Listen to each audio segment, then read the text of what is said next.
El Nino અને લાનીનાની વૈશ્વિક હવામાન પર મોટી અસર જોવા મળતી હોય છે, જેના ભાગરૂપે ચાલુ વર્ષે ઉનાળો અત્યંત આકરો અને અસામાન્ય રહ્યો છે। આ વર્ષે હવામાન વિભાગના પૂર્વાનુમાન મુજબ મહત્તમ તાપમાન સામાન્ય કરતા 2 થી 3 ડિગ્રી ઊંચું નોંધાયું છે। દર વર્ષે એપ્રિલ મહિનાથી અમદાવાદ જેવા શહેરોમાં તાપમાન 40 ડિગ્રી વટાવી જતું હોય છે અને દરિયાકાંઠાના વિસ્તારોમાં તે 37 ડિગ્રીથી નીચે રહેતું હોય છે, પરંતુ આ વર્ષે દરિયાકાંઠાના વિસ્તારો સહિત મોટાભાગના શહેરોમાં છેલ્લા 1 મહિનાથી સતત 40 થી 44 ડિગ્રી વચ્ચે તાપમાન નોંધાઈ રહ્યું છે। સામાન્ય રીતે વાતાવરણ બદલાતા તાપમાનમાં જે ઘટાડો જોવા મળતો હતો તે આ વખતે જોવા મળ્યો નથી અને ઉનાળો પૂરો થવા છતાં હજુ પણ ગરમી જવાનું નામ નથી લેતી અને વરસાદની પણ ખેંચ વર્તાઈ રહી છે। અલ્નીનો દર વર્ષે મતલબ આગળ બી આવી ચૂકેલા છે, પહેલી વખત આવી ચૂકેલા છે, પણ આ અલ્નીનોમાં આવું કેમ થયું છે? કારણ કે આ વખતના અલ્નીનોમાં સુપર અલ્નીનો છે અને એનું રીઝન એક જ છે કે પ્રશાંત મહાસાગરમાં 1 જૂને જે IMDએ એક વસ્તુ નોંધી છે એ બહુ ચોંકાવનારી છે અને એ છે 2 ડિગ્રી ઉપરનું ટેમ્પરેચર। એટલે આખા દરિયાનું ટેમ્પરેચર 2 ડિગ્રી કરતા વધી ગયું છે આ વર્ષે જૂન 2026માં, જેના લીધે દરિયાની સપાટીમાં અને દરિયાની આજુબાજુના વિસ્તારની અંદર ગરમીનું પ્રમાણ વધી ગયું છે। એટલે એના લીધે જે આખી અલ્નીનોની એક ઘટના બની છે, અલ્નીનોનું એક આખું એસ્ટાબ્લિશમેન્ટ થયું છે।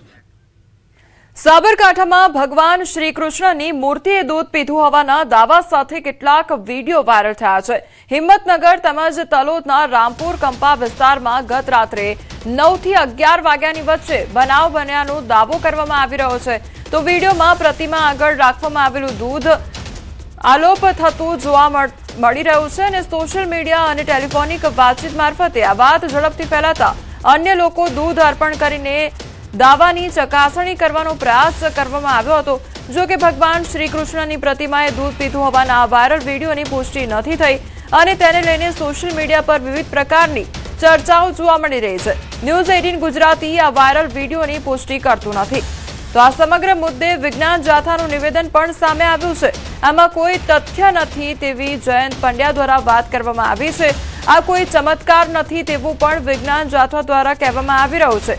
લોકોને સાવધાની રહેવા વિજ્ઞાન જાથાની અપીલ પણ કરવામાં આવી છે। તો વિજ્ઞાન જાથા દ્વારા લોકોને અપીલ પણ કરવામાં આવી છે। એક તરફ આ જે વિડીયો છે તે સોશિયલ મીડિયા પર વાયરલ થઈ રહ્યો છે કે જ્યાં શ્રી કૃષ્ણની મૂર્તિ આગળ દૂધ રાખવામાં આવ્યું હતું અને તે દૂધ જાણે આ મૂર્તિ પીતી હોય તે પ્રકારનો વિડીયો વાયરલ થઈ રહ્યો છે અને ત્યારબાદથી જ તમામ લોકોને જાણ થતાં જે વિડીયો વાયરલ થયો લોકોને જાણ થતાં લોકો પણ તે ઘરે પહોંચી આવ્યા અને તેમના દ્વારા પણ દૂધ અર્પણ કરવામાં આવ્યું હતું। ચમત્કારી ઘટના પાછળ વૈજ્ઞાનિક કારણો હોય છે। માસ હિસ્ટેરિયા, વિજ્ઞાનના ક્રિયાકારનો સંબંધ, બકનળી, પૃષ્ઠતાણ આ બધાને કારણે આવા ચમત્કારો આપણને જોવા મળે છે।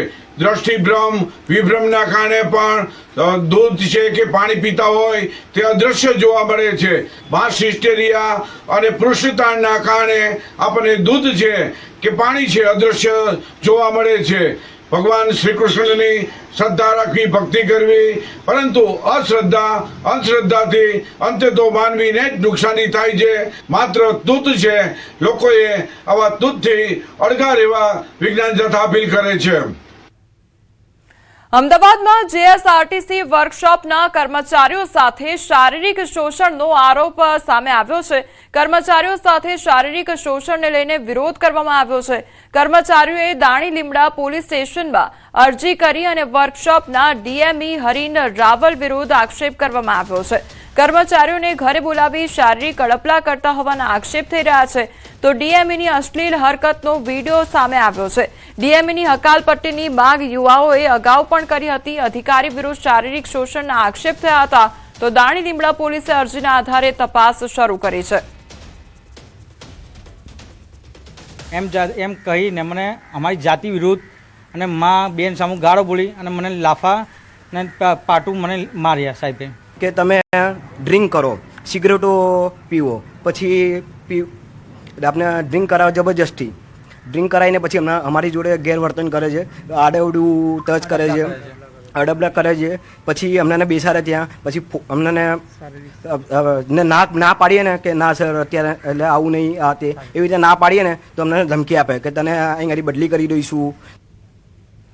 સુરતના નાસિરનગર ડિમોલિશન મામલે રાજકીય ગરમાવો વધ્યો છે. એક તરફ ભાજપના મોટા ભાગના નેતાઓ મૌન ધારણ કરી રહ્યા છે, Demolition ત્યારે કાર્યવાહી ગુજરાત પાછળ બિલ્ડર ભાજપ લોબીનું પ્રદેશ બૂથ મેનેજમેન્ટ સેલના સંયોજક મુકેશ ગુજરાતીએ સોશિયલ મીડિયા પર સતત પોસ્ટ કરીને પોતાનું વલણ સ્પષ્ટ કર્યું. ડિમોલિશનની કાર્યવાહીને યોગ્ય ગણાવતા લખ્યું કે જેમને કાર્યવાહી ખોટી લાગતી હોય તેઓ પોતાની મિલકતમાં ઝૂંપડા બનાવીને આપે.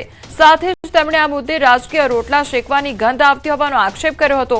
મુકેશ ગુજરાતીએ નાસિરનગરમાં રહેતા લોકોના દસ્તાવેજોની તપાસ અને કેટલા લોકો બાંગ્લાદેશી છે તેની પણ તપાસ કરવાની માંગ કરી છે. આ ઉપરાંત તેમણે દારૂના અડ્ડા અને કેમિકલયુક્ત પાણીના મુદ્દે પોતાની જ સત્તાધારી મનપા અને પોલીસ તંત્ર સામે પણ સવાલો ઉઠાવ્યા છે.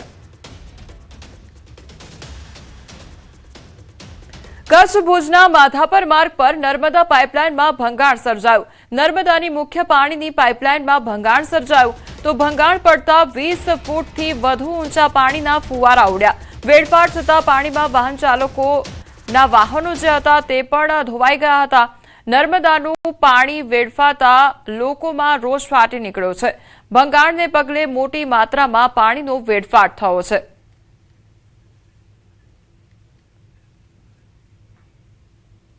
મહેસાણા જિલ્લાના કેટલાક ઔદ્યોગિક એકમો દ્વારા છોડવામાં આવી રહેલા કેમિકલયુક્ત ઝેરી પાણીના કારણે બહુચરાજી તાલુકાની ખારી નદીમાં ગંભીર પ્રદૂષણ ફેલાયું છે.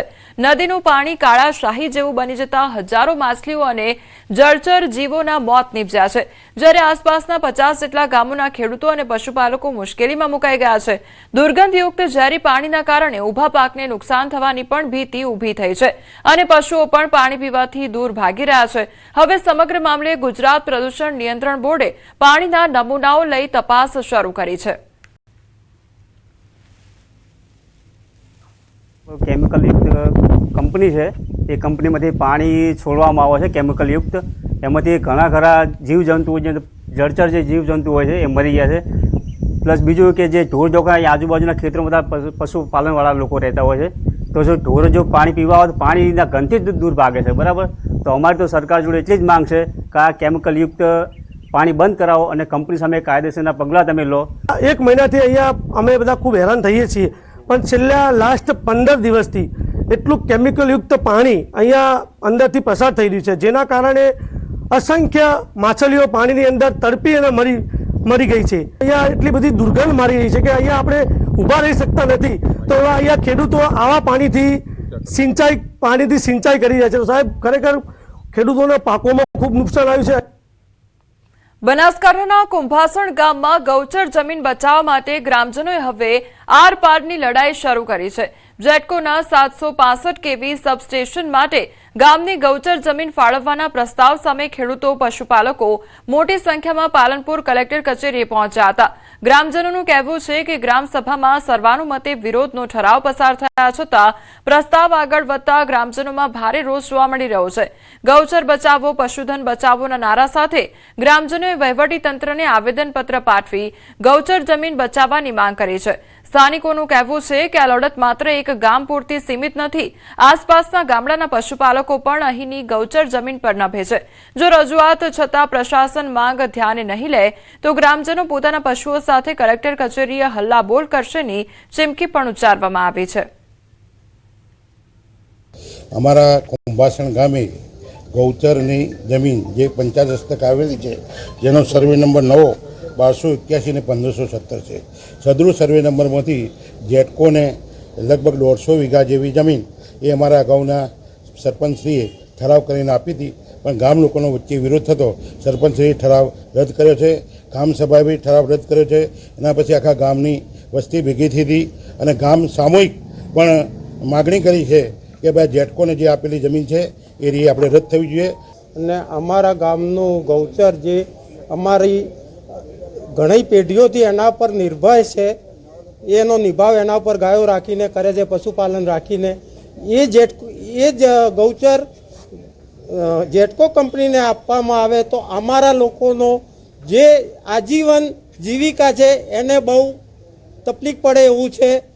અમને અમારું કહેવું એમ છે કે અમારા ગામમાં ગોચર બહુ નહિવત છે, નોંધપાત્ર છે. ઢોરોની સંખ્યા વધારે છે, તેમજ આજુબાજુના 10 ગામના ઢોર અમારા કુંભાસણના જરાવ પર નિર્ભર છે, તેમજ ગામમાં પાણીનો બહુ અભાવ છે, માટે ચોમાસું ગામની પબ્લિક પશુપાલનવાળી પબ્લિક ગોચર ઉપર નિર્ભર છે, માટે આ ગોચર જેટકો કંપનીને ફાળવવા માનનીય કલેક્ટર સાહેબને અમે આવેદનપત્ર આવે કે ગોચર જેટકો કંપનીમાં ફાળવવામાં ના આવે। રાજકોટના ગોંડલ ખાતે શ્રી વિઠ્ઠલભાઈ રાદડિયા જૂથ સેવા સહકારી મંડળી લિમિટેડની 54મી વાર્ષિક સામાન્ય સભા ભવ્ય રીતે યોજાઈ। પટેલવાડી ખાતે આયોજિત આ કાર્યક્રમમાં મુખ્ય અતિથિ તરીકે અલ્પેશ કથિરિયા ઉપસ્થિત રહ્યા। સભામાં સંસ્થાએ ચાલુ વર્ષે 50 લાખ રૂપિયાનો ચોખ્ખો નફો નોંધાવ્યો હોવાની જાહેરાત પણ કરવામાં આવી હતી।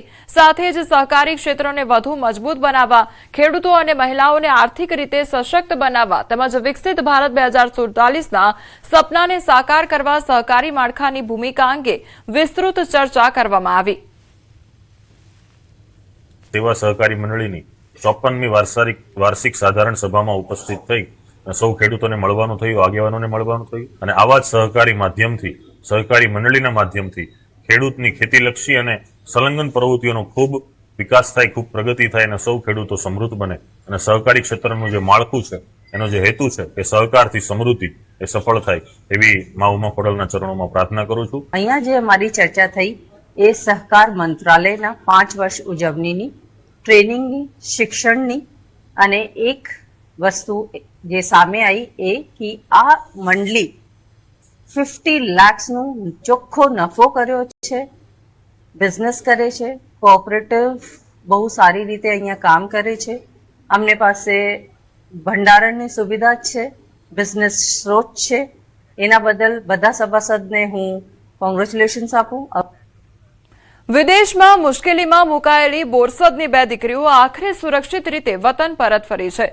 અમેરિકા જવાના પ્રયાસ દરમિયાન અઝરબૈજાનમાં ફસાઈ ગયેલી બંને યુવતીઓને લાઓસ સ્થિત ભારતીય દૂતાવાસે તાત્કાલિક કાર્યવાહી કરીને બચાવી। સમગ્ર મામલે સાંસદ મિતેશભાઈ પટેલે સરકાર અને વિદેશ મંત્રાલય સાથે સતત સંપર્કમાં રહી રજૂઆતો કરી હતી। તો યુવતીઓ વતન પહોંચતા સાંસદ મિતેશભાઈ પટેલે તેમના ઘરે જઈ પરિવારજનોની મુલાકાત લઈ ખબર અંતર પૂછ્યા હતા। તો સફળ રેસ્ક્યુ બાદ પરિવારમાં ખુશીનો માહોલ જોવા મળ્યો છે।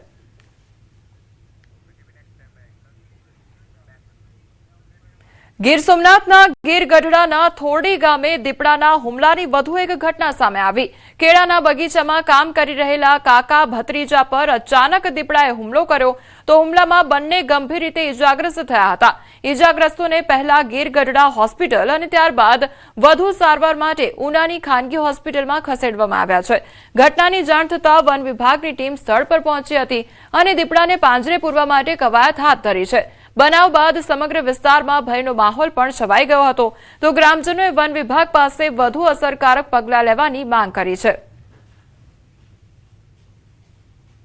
એ નિરણ વાટતા હતા અને દીપડો ઓચિંતાનો આવીને હુમલો કર્યો અને હું ત્યાં સાઈડમાં 100 મીટર દૂર હતો, દોડીને પહોંચ્યો। જંગલ ખાતાના અધિકારીઓ પણ હતા, એ બિચારા દોડીને આવી ગયા અને અમે બધા થઈને એને ભગાડ્યો। દીપડા જંગલ ખાતાવાળા પકડે તો છે પણ એને પાછા બીજા એરિયામાં ન મૂકો, એને કોઈ જગ્યા એવી જગ્યાએ મૂકો કે જે પાછા ફરીથી ન આવે।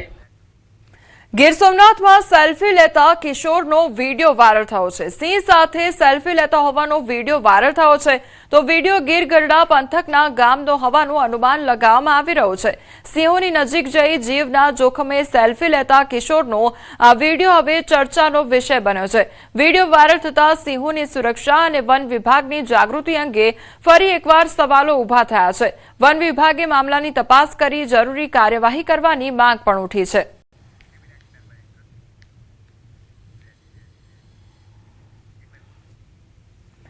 તો ગીર સોમનાથની આ ઘટના સામે આવી છે કે જ્યાં સિંહ સાથે સેલ્ફી લેતો હોય કિશોર તે પ્રકારનો વિડીયો વાયરલ થયો છે, જેના કારણે વન વિભાગની કામગીરીને લઈને પણ અનેક સવાલો ઉઠી રહ્યા છે।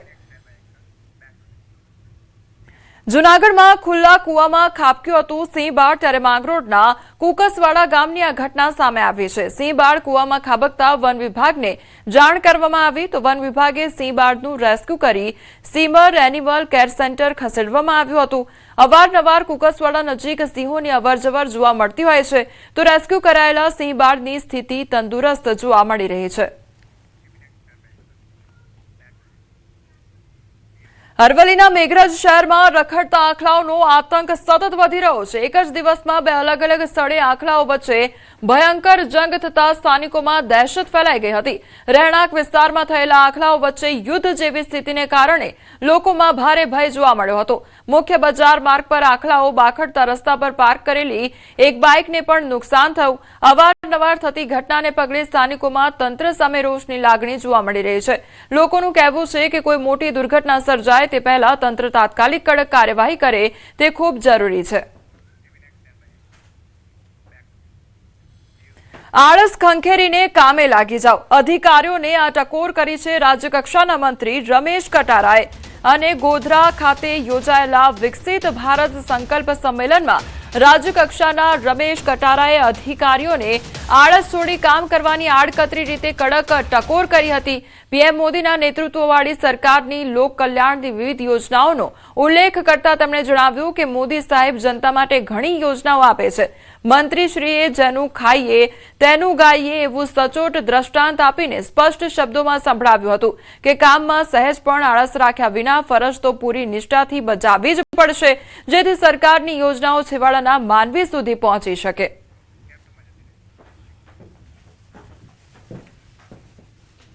યોજનાને આપણને સરકારી યોજનાનો લાભ મળે. મિત્રો ઘણા લોકોને કંટાળો આવતો હોય કે મોદી સાહેબ આ સરકારમાં અધિકારીઓને ખૂબ કામ કરાવે, ખૂબ મહેનત કરાવે.